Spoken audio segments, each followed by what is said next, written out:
Hello बच्चों, चलिए प्रश्न को पढ़ते हैं और समझते हैं। मान ज्ञात कीजिए। हमें एक सीमा दी हुई है, लिमिट एक्स का मान 3 की ओर अग्रसर, एक्स का वर्ग -9 बटा एक्स -3। प्रश्न को हल करने से पहले हम प्रश्न के लिए मुख्य अवधारणा लिख लेते हैं। तो प्रश्न की मुख्य अवधारणा जिसकी सहायता से हम इस प्रश्न को हल करेंगे। तो मुख्य अवधारणा में हम अनिर्धारित रूपों को समझेंगे।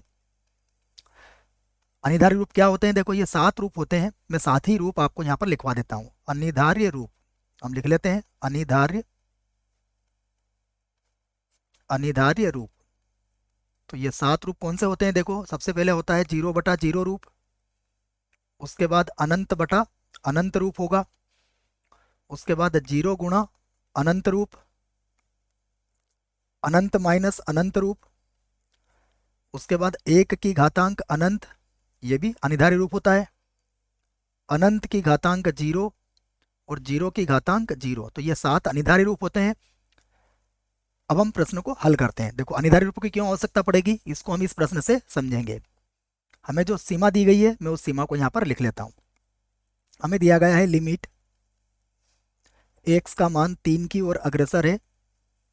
उसके बाद एक्स का वर्ग माइनस का 9 और बटे में आएगा एक्स माइनस का 3।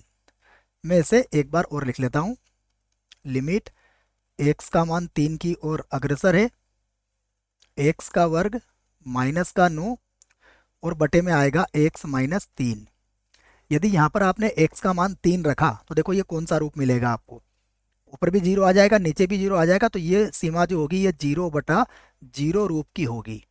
और ये अनिर्धारित रूप है। अर्थ ये हुआ कि हम इस स्थिति में सीमा का मान अभी हम इसको ज्ञात नहीं कर सकते, हमें सीमा को आगे हल करना पड़ेगा। यही मतलब होता है अनिर्धारित रूप का, कि अनिर्धारित रूपों में से यदि कोई रूप आता है तो फिर उस वक्त हम सीमा का मान ज्ञात नहीं कर सकते हैं।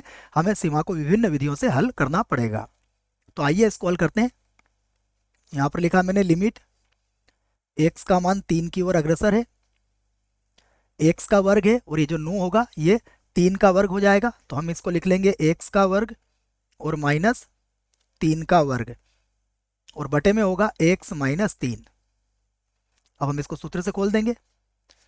तो एक्स का मान 3 की ओर अग्रसर, इसे हम लिखेंगे एक्स माइनस का 3 और यहाँ पर होगा एक्स प्लस का 3 और बटे में आ जाएगा एक्स -3। अब हमें पता है कि x का मान 3 की ओर अग्रसर है, x का मान 3 के बराबर नहीं है, 3 की ओर अग्रसर है, इसलिए x -3 से x -3 काटा जा सकता है। अब आप x का मान 3 है यदि यहाँ रखते हो तो 3 + 3 अर्थात ये कितना हो जाएगा 6। मैं लिख देता हूँ इसको, 3 + 3 जोड़ने पर कितना होगा 6। और यही हमारे प्रश्न का उत्तर होगा। आशा करता हूँ आपको इस प्रश्न का उत्तर समझ में आया होगा। धन्यवाद।